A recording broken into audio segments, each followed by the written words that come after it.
जय श्री महाकाल। श्री महाकाल सरकार की जय हो।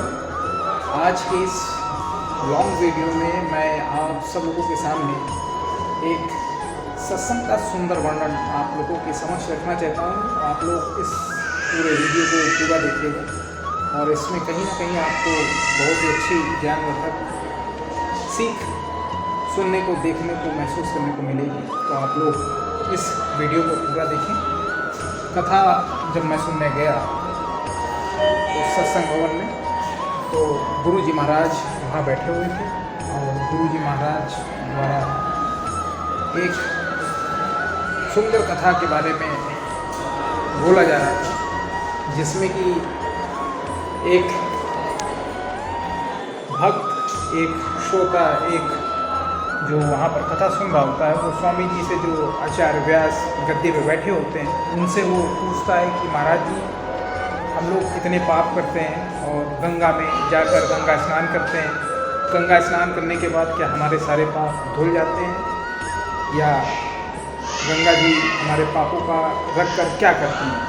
तो स्वामी जी ने कहा कि इसके लिए आपको गंगा मैया के पास जाकर ही वो चीज़ पूछनी पड़ेगी। तो ये प्रकृति की कथा है, आप लोग ध्यान से सुनिएगा।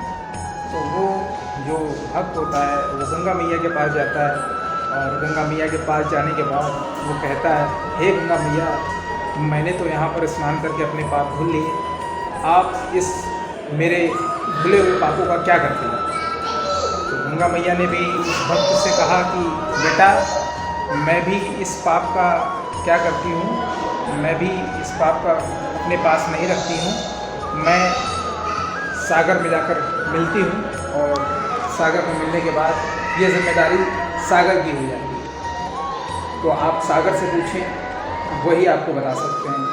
तो उसके बाद वो जो व्यक्ति होता है वो महासागर के पास जाता है और महासागर के पास जाने के बाद वो उनसे पूछता है।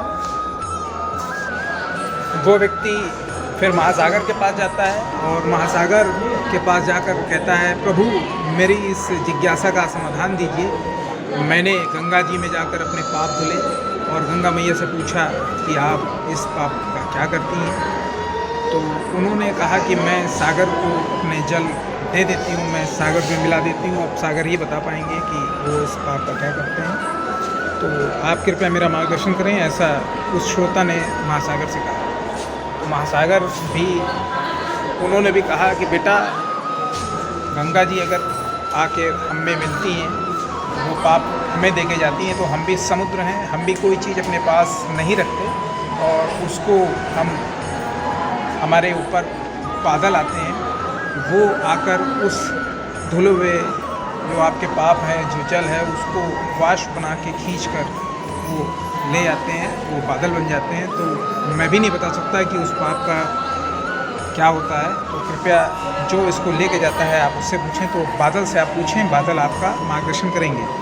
तो इतनी सी बात सुनकर फिर वो बादलों से अनुरोध करता है कि हे बादलों, मुझे बताइए कि ये जो मैं पाप धुलता हूँ, मैं गंगा जी के पास गया, फिर मैं समुद्र के पास गया, सबने कहा कि ये मैं अपने पास नहीं रखता हूँ, तो आप मेरे या मुझ जैसे लोगों के जो मैं पाप धुलते हैं उनका आप क्या करते हैं? तो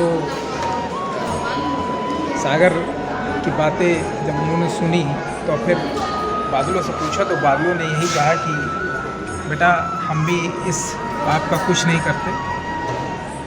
हम इसका जो आपका समुद्र का जो जल होता है, उसका हम जो भी उसका जल को वाष्प के रूप में लेते हैं और लेने के बाद उसको पानी बनाकर, बारिश बनाकर पुनः आप लोगों को ही वापस कर देते हैं। तो ये सबको बढ़ जाता है। तब ये बात जो बादलों ने ये बताई, तब उस श्रोता के, उस भक्त की ये बात समझ में आई कि जो हमारे कर्म हैं, जो हमारे पाप हैं, वो हमारे पास लौट कर जरूर आते हैं।